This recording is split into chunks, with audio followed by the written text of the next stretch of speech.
আমরা তো অনেক সময় ভগবানকে আমরা আমাদের সন্তান রূপে দেখি, আবার প্রেমিক রূপেও দেখি, কিন্তু ভগবানকে কি কখনো কেউ বন্ধুভাবে দেখেছেন? ভগবানও যে আমাদের বন্ধু হতে পারে, আজ সেরকমই একটি কাহিনী আপনাদের সামনে বলছি।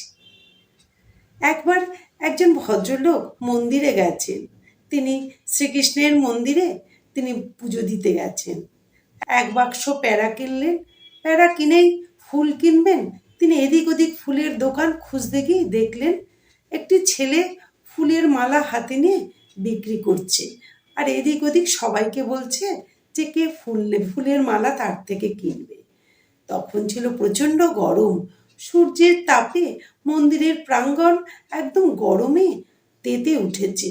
বাচ্চা ছেলেটি পা দিতে পারছে না, পাটাকে কোনো রকমে বেঁকিয়ে বেঁকিয়ে সে ফুলের মালা বিক্রি করছে। তার গা দিয়ে ঘাম ঝরে পড়ছে। এবার তাকে দেখে সেই ভদ্রলোকের কিছু সময়ের জন্য কেমন যেন মায়া হলো। তখন সে মিষ্টির বাক্সটা দোকানের সামনে রেখে বলল, এটা রাখো, আমি এক্ষুনি আসছি। তার পাশে একটু এগিয়ে গিয়ে একটা জুতোর দোকান দেখলো। সেই জুতোর দোকানে ওই বাচ্চার পায়ের মাপের একজোড়া জুতো কিনলো।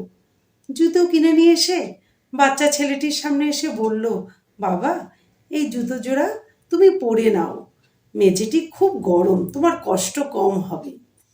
এই কথা শুনে ছেলেটি ওই ভদ্রলোকের হাত দুটি ধরে চোখে তার জল এসে গেল। বলল, তুমিই কৃষ্ণ না? ভদ্রলোক বলল, না বাবা, আমি কৃষ্ণ নই। তাহলে তুমি যে আমাকে জুতো কিনে দিলে? না, তোমার যে পা ফেলতে পারছো না, তোমার খুব কষ্ট হচ্ছে, সেই জন্য তুমি জুতো জোড়া পরে নাও। তখন ছেলেটি আবার লোকটিকে বলল, তুমি মিথ্যে কথা বলছো, তুমিই কৃষ্ণ। না বাবা, আমি কৃষ্ণ নই। এই বলে ছেলেটিকে সে জুতো পরিয়ে দিল। জুতো জোড়া পরিয়ে দেওয়ার পর ছেলেটি সেই ভদ্রলোকের হাত ধরে বলল যে, আমি তো কাল রাতেই কৃষ্ণের কাছে জুতোর কথা বলেছিলাম, কৃষ্ণ, রোদে আমার খুব কষ্ট হয় ফুল বিক্রি করতে, আমি পায়ে পাততে পারি না, গরমের তাতে আমার পা পুড়ে যায়, তুমি আমাকে একজোড়া জুতো কিনে দিও। তা কৃষ্ণই তো এসেছে আজকে, কৃষ্ণ তার মানে আমার কথা শুনেছে, বলো তুমি তাহলে কৃষ্ণের কে হও? তখন ভদ্রলোক সেই বাচ্চার সরল বিশ্বাসের কাছে হেরে গিয়ে বলল, আমাকে তো কৃষ্ণই পাঠিয়েছে, কৃষ্ণ আমার বন্ধু। তখন ছেলেটি বলল, তাহলে কৃষ্ণ কোথায়? বলল, কৃষ্ণ তো মন্দিরে আছে, কৃষ্ণ তো আমাকে বলে দিয়েছে তোমার জন্য একজোড়া জুতো কিনে দিতে, তোমার কষ্টের কথা তো সে শুনেছে। তখন ছেলেটি খুশি হয়ে বলল, তুমি তো মন্দিরে পুজো দিতে যাবে, তাহলে একটা মালা আমার থেকে নিয়ে যাও, তুমি কিন্তু এই মালাটা কৃষ্ণের গলায় পরিয়ে দিও, আর আমার কথা বলো যে আমি জুতো জোড়া পেয়েছি। তখন ভদ্রলোকেরও চোখে জল এসে গেল। এই নিষ্পাপ শিশুর কথা স্বয়ং ভগবান শুনেছেন।